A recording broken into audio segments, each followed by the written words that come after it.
Hey guys, it's Data Science Jay here, and today we're going to go over how to create a new data science project from scratch.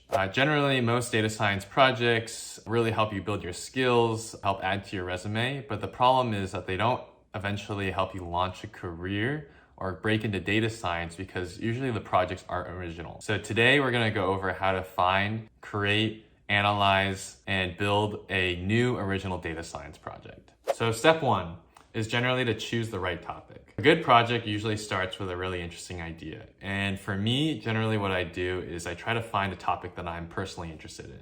Back when I was in college, I was trying to find a data science project to work on. I would find the overlap between a project that I was personally interested in as well as a project that required some data science. And it's pretty hard to find the two of them, but generally you can find an overlap because most projects have data behind them that you can analyze. For example, back in college, I worked on the NBA analytics problem. And essentially, when I was watching a lot of NBA games, at the end of every single game, they would employ a 2-for-1 strategy where they would try to get 2 goals within the time span of 35 seconds.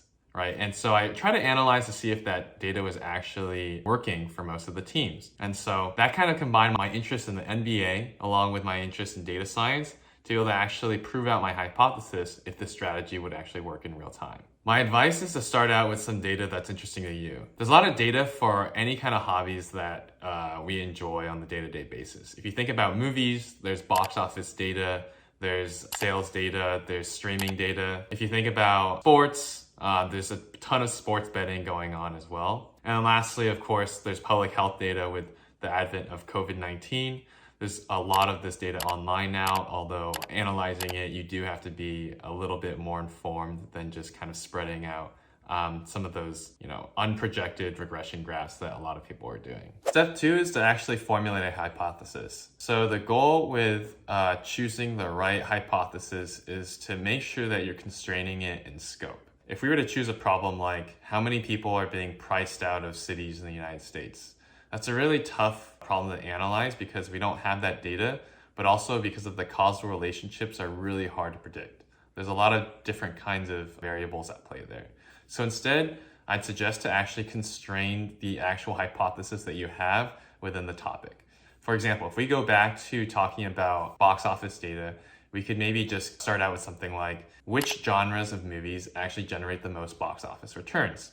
And that's pretty doable because all we need is just the genre of the movie and then also the box office return for every single one, along with maybe some controlling variables like the budget and the season that the movie is playing in as well as some movie star hype. But in general, this is a pretty easy hypothesis for us to measure because of the fact that we don't need that many data points and there's not that many independent variables at play. The more variables that your hypothesis needs, the more data you're going to have to scrape.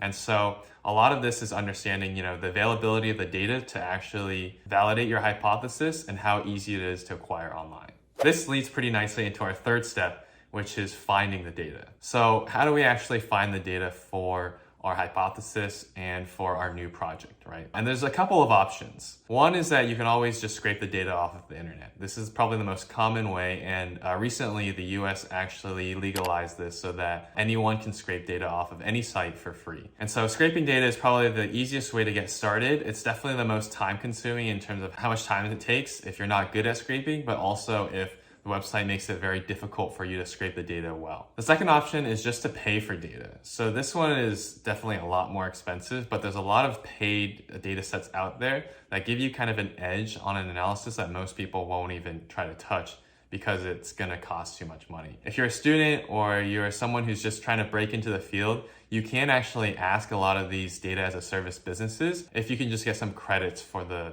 data usage. Like AWS, I know, gives out a lot of credits to students and startups that are just starting out when they're building out their services, almost up to like $5,000. And so it won't be unheard of if you actually ask a data as a service business that provides data by an API, if you could get some free credits for a school project. You could also tell them that you're going to market their product or their service afterwards, and they'd probably be more likely and more inclined to then give you those free credits. The third, but probably a worse option is just to use a free data set. And I say that because free data sets then mean that more data scientists are then going to be probably having a project on that same data set somewhere. It kind of just takes away from your edge. And so I don't really recommend using a free data set unless you can actually join that free data set to another data set and like create a better data set that you can then analyze, or if you can possibly just find a free data set that no one else has used because it's just buried somewhere, or if you have exclusive access to it and no one else does. And generally, if you think about like the most popular free data sets like the Titanic data set, or the UCI data set, or the Iris flower petal data set, right? All of those are used just to kind of teach machine learning and data science. And so it's not great for, showing a unique analysis. So most of the time I would say try to not use a free data set, but if you are going to, make sure that you can at least bring something unique and insightful to the table there. Step 4 is to do the actual work of marketing your project. So after you analyze your data set, maybe you build like a cool model or you actually develop it into a web app.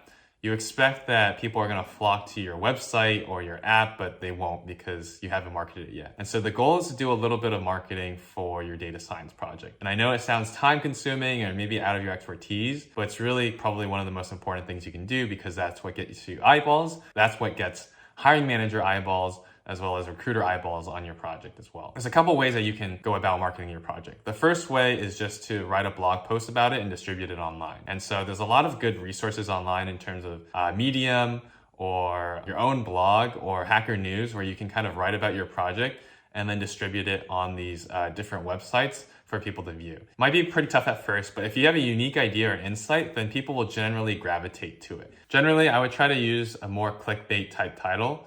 One idea right here is just to market your hypothesis in the title. So if you're analyzing box office data, you could just say something like, do action movies get the biggest box office returns? And right there, it's kind of something where, they're going to click and they're going to want to read more about it. The second thing to do is to do a little bit of PR. And so journalists aren't the only ones that can do PR. Actually, if you reach out to journalists or news firms with your insights, they can generally take your facts and use them for different kinds of pieces in the future. And people really like this because if you actually have unique data that you're bringing, let's say that you found out that action movies made more money than all rom-com movies in the last 10 years, right? You could actually cement this fact somewhere and then journalists would be picking it up and then linking back to your actual article. And so this is one way of kind of getting more press by just like having these statistical facts that a lot of people need because they need data-driven reporting. Third is to build a web app on top of your actual analysis. So we talked about this as an option, but if you haven't done it, then building a web app does give a little bit more interactivity and kind of allows for a little bit more time on your website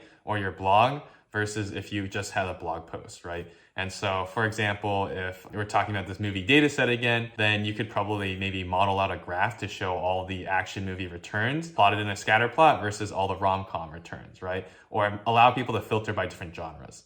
So this is just like one way that you can kind of add something cool kind of feature, and then people will probably link to that as well. Lastly, it's pretty obvious, but I'd say distribute your web app or your analysis on social media. Talk a little bit about why you built it, kind of how you decided to build it, but generally make sure that you focus a little bit more on the copywriting details there. From what I've learned, copywriting matters a lot when you're kind of distributing things online because it's all about drawing attention to your project, right? You want people to think about this in terms of like a unique insight versus just kind of writing it off. And strong copywriting definitely helps. For example, for this movie box office, I would start something off on LinkedIn and say like, we thought Mission Impossible 7 was the worst movie possible, but it is actually the best in terms of returns. In conclusion, first, choose a topic that you're interested in, because if you're interested in it, you'll have more motivation to actually finish the project. Step 2 is to validate your hypotheses and come up with something that's interesting for you to investigate. Think of like different things that you're curious about that are about this subject and try to dig into the data to see if you can uncover any answers. Third is to find data for your project. And specifically, you can scrape the data, you can find public data set. This kind of works with that validation phase where you're gonna have to figure out the intersection between something that you're interested in, that you're also think that you can validate in terms of scope, and then also find a data set that matches that scope. And then finally, fourth is to market your project. You always need to market it, post it online, post it on social media, distribute it on blogs, get everyone to view it, get your mom to share it, send it over to me, I'll share it. Basically, the goal is to get as many eyes on this project as possible. So those are the 4 tips. Thank you for watching this video. If you found it helpful, please leave a comment in the comment section. I'm trying to get some more ideas for data science videos to make. And I'll see you guys next time. Bye.